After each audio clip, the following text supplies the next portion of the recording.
Hello everyone, how are you? How are my YouTube channel family members and how are those who are my friends but not yet my family members on this YouTube channel? Well, I invite you all to become my YouTube channel family members, and the recipe to that is very simple, and that is click the subscribe button.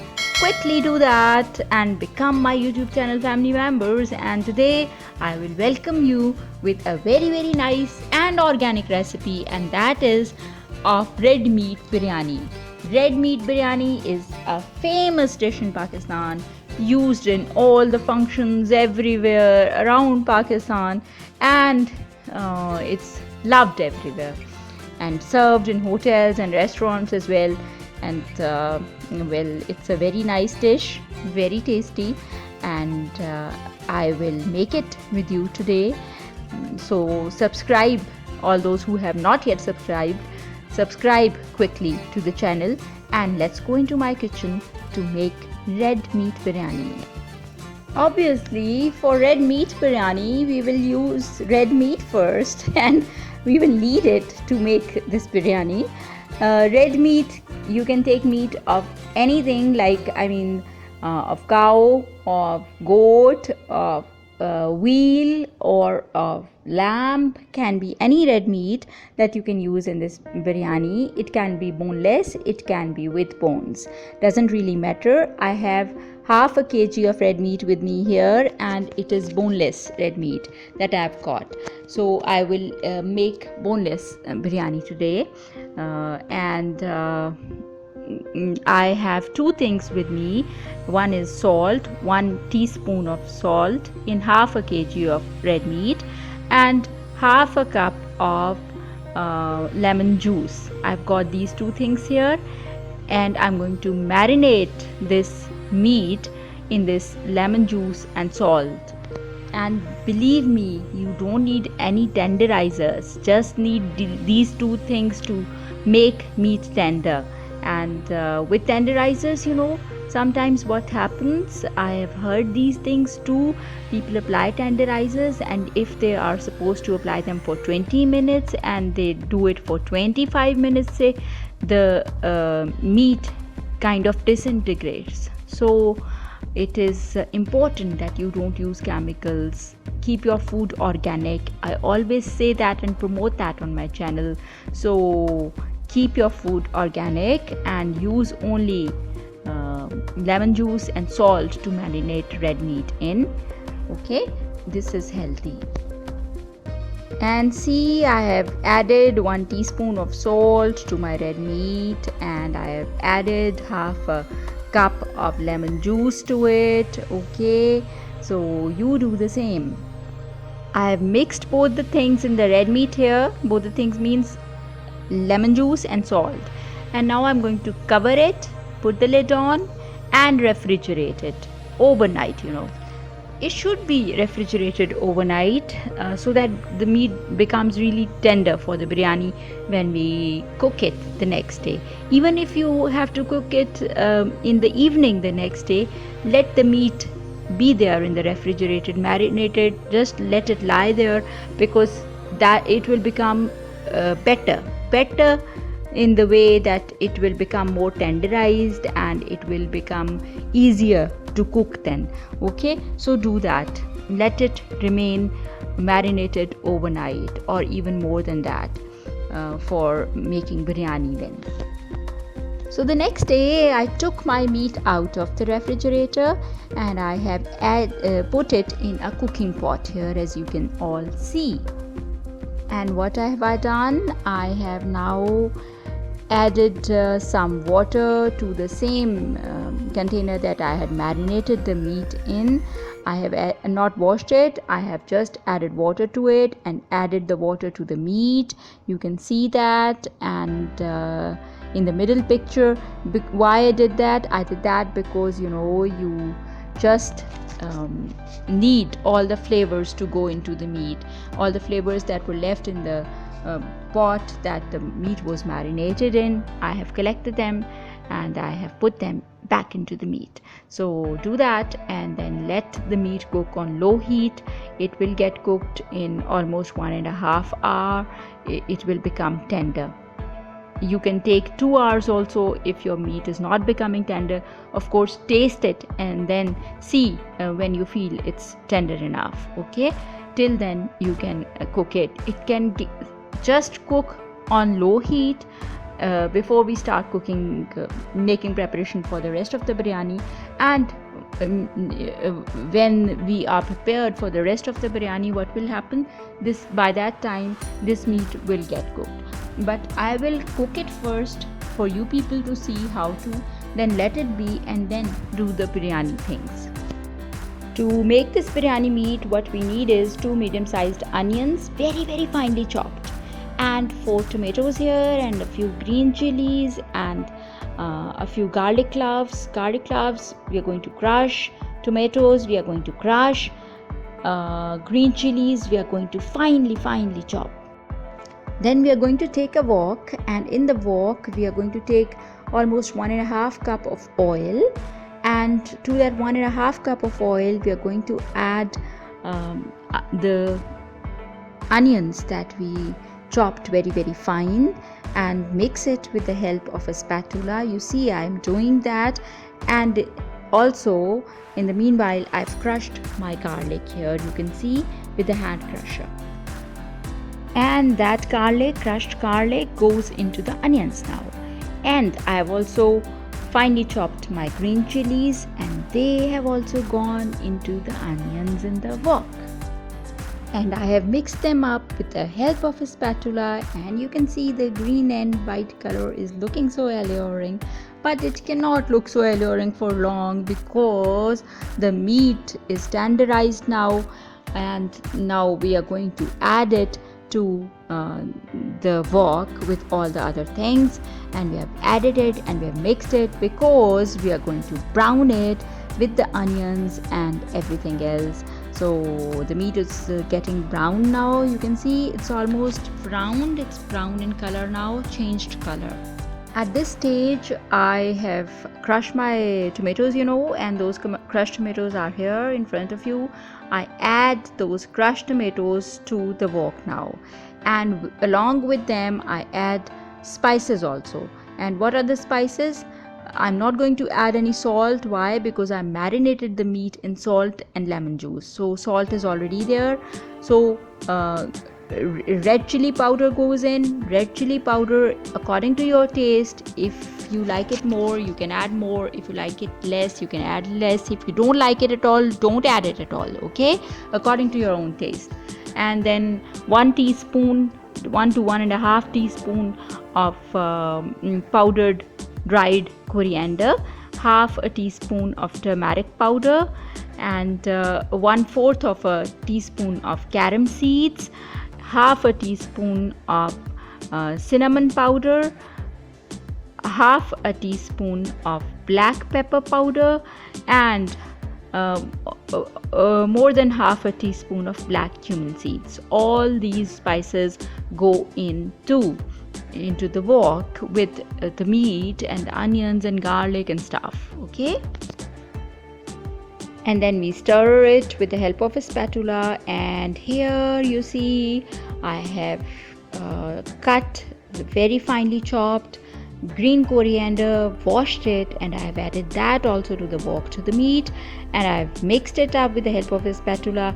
And most importantly, now I'm adding a little water to it because I'm now going to put the lid on and let it cook for a few minutes so that the biryani meat is done for cooking biryani and going into the biryani when we go to the stage where we put it on dum. So here on the top, in the top picture, you can see there is some water in the meat and everything, and in the bottom picture now is almost dried up, but you see the oil is still there, and this oil is also going to go into the biryani. So we can think about keeping the oil in the rice a little less. Isn't that so? Well. Okay, so the biryani meat is ready now. You can take it out of the wok, put it in another container, and place it in the kitchen elsewhere to cool, because we don't need very hot meat when we put it into the rice. That doesn't matter, it doesn't need to be very hot. Okay, now is the time when we are going to take rice, and for half a kg of meat I've taken 2.5 glasses of rice. I measure my rice with a glass. Take 2.5 glasses of rice and wash them, clean them, wash them, and soak them in water like I've soaked mine in water. These will remain soaked in water for 25 to 30 minutes. Okay, and during those 25 to 30 minutes we will do all the rest of the preparations for biryani. And when by the time 30 minutes are up, almost up, we will be done with those preparations, and then the rice will go in. So for that, that's why I have asked you to soak the rice in water now. Okay, so the first thing that we are going to make is biryani masala. We are going to make it at home. We are not going to use the packet biryani masala. Okay, so you can always come back to the YouTube channel and find out which masalas or spices you're going to use to make this biryani masala. They are here in front of you. You can see them, and I'll tell you what they are. Okay, because I will be using 2.5 glasses of rice. For this biryani, I will use 2.5 teaspoons of salt. That's there in front of you. Then 1 teaspoon of red chili powder, 1 teaspoon of dried coriander powder, less than half a teaspoon of carom seeds, more than half a teaspoon of cumin seeds, and 3/4 of a teaspoon of black pepper powder, 3/4 of a teaspoon of cinnamon powder, 1/4 of a teaspoon of black seeds, 1/4 of a teaspoon of green cardamom powder, 2 black cardamoms. Javitri, I need less than 1/4, or make it 1/4 of a teaspoon. Half a teaspoon of jaifal. These and then star anise. 12 to 14 star anise you will use. Okay, I must clarify here that when I bring spices from the market, what I do is I grind cinnamon sticks in my grinder. I grind green cardamom in my grinder, and I grind black pepper in my grinder, and I fill small bottles with them, and I put them in my kitchen cabinet. So I have them ready already, in powder form here with me. So I'm using them. They are all, organic and pure spices that I'm using. But if you don't have them in powder form with you, you can use otherwise black pepper and green cardamom. 2 to 3 green cardamoms you can use, and cinnamon sticks also you can use. So it really doesn't matter if you don't have these things in powdered form. Okay, and besides that, you're going to use 1.5 teaspoon of lemon juice and a few teaspoons of food color. This seems orange, it will turn yellow when we use it. Okay, so what have I done here? I'm putting in all the spices into my grinder bowl now. See, I've shown it to you. All of them have gone into my grinder bowl, and here I have put the grinder on, and they are being crushed and mixed together, so they will take on a certain hue. So you see, now they are ready now in my grinder bowl, and here I've shown them to you in the grinder bowl. And now onto the plate they come out with the lemon juice and the food color that we will use at the end. Then we will come to the rest of the preparation for the biryani, and that is we will take two medium sized onions and chop them finely in long elongated form. Like you can see, I have cut them. They are here on the plate in front of you. And then take 6 to 7 garlic cloves and crush them with the help of a hand crusher. They are there. The crushed garlic is there on a spoon on top of the onions. Okay, so you have to do that. Then in the meanwhile, take 1 cup of oil, put it in a wok, and add that crushed garlic to the oil, and it will disintegrate and look so beautiful to me. Yes, I must tell you, you're going to use only 1 cup of oil because there was some oil used in the biryani meat also that we cooked, and that is also going to go into the biryani. So we are not going to use a lot of oil here. Okay, that's why. So after the garlic, the onions will also go in. You are going to stir them and keep stirring them because the oil is not much, and in that oil you're going to fry them. And when the onions change color from pink to a light golden brown, you're going to add in water. Add in 1 glass of water at this stage, and then add in all the biryani masala that we got ready. I have added it all, as you can see. And after adding the biryani masala, you're going to add more water. And how much more water?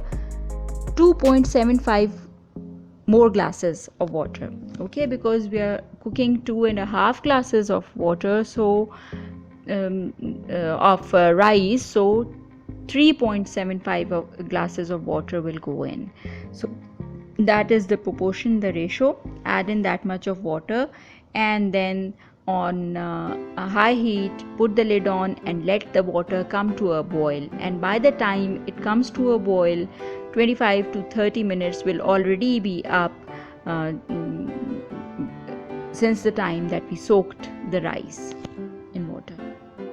And as the water comes to a boil, we are going to throw away the water of the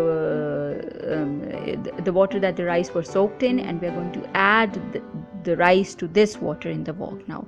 And as soon as all the rice are added to the wok, you are going to take a spatula and you're going to run it around in the rice 8 to 10 times so that the rice don't form into a lump.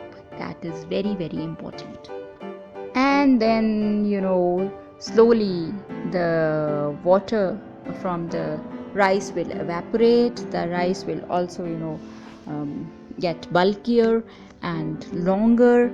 And you see in the first picture there water can be seen in the rice, and in the bottom picture then you can see the water has almost evaporated. And now in the side image you can see the rice are almost dried up, and I have pushed them to one side with the help of a spatula.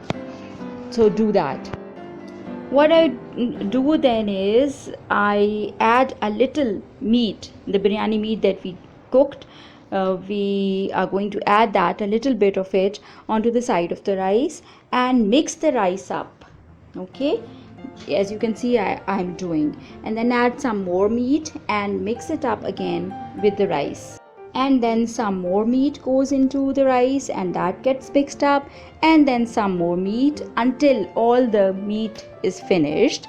We are going to mix that up in the rice like this, as you can see here in front of you on the screens. Then what am I going to do? I'm going to take the food color, a teaspoon of it, as you can see, and I'm going to put it onto the rice at one point only. Don't spread it, okay? Put it at one point only, 1 teaspoon. 5-6 teaspoons I have put onto the rice at 5-6 points. You can see that? You're going to do that. Don't mix them at this stage. You don't want all of your rice to become. After that is done, you're going to put the lid on. And yes, while you're doing that, while you're mixing meat with rice, keep the heat very, very low. Okay? keep the oven heat or the fire underneath the wok very very low, and in the meanwhile heat up a sizzling platter on the other stove, and then shift your, after doing all this stuff that we did, shift your wok to onto the sizzling platter, again on extremely low heat, as low as possible. After 15 to 20 minutes, when I took the lid off, you know what I saw? I saw my rice like this. My biryani was ready, but you can see all the yellow spots there, they're still there. Now the rice underneath these yellow spots have become yellow, the rest have not. They are still still beigeish in color. So I'm going to mix them with the help of my spatula. Now I'm mixing, the rice, as you can see, with the help of a spatula, and then my biryani will be ready to serve. So my red meat biryani was ready, and I dished it out into my big dish, and I served it with raita in the raita pot, as you can see here, because it tastes very nice with yogurt raita. And the recipe of yogurt raita is also there on the channel. You can go to it, you can check it out, and you can make yogurt raita with biryani. It tastes really good. Okay, and this is fabulous tasting biryani. You can cook it, you can give it to your guests, to your family, to your friends. You can tell me what their comments were, what your comments are, and I will be really glad because I know the comments will be really positive. So do tell me afterwards how you liked it. Keep others happy and keep yourself happy, and make me also happy by quickly subscribing to the channel now, okay, and become our YouTube channel family members. And of course, take care of your health, take care of the health of others around you, of your friends, of your family. That is very very important. Stay happy, stay healthy. Cheers.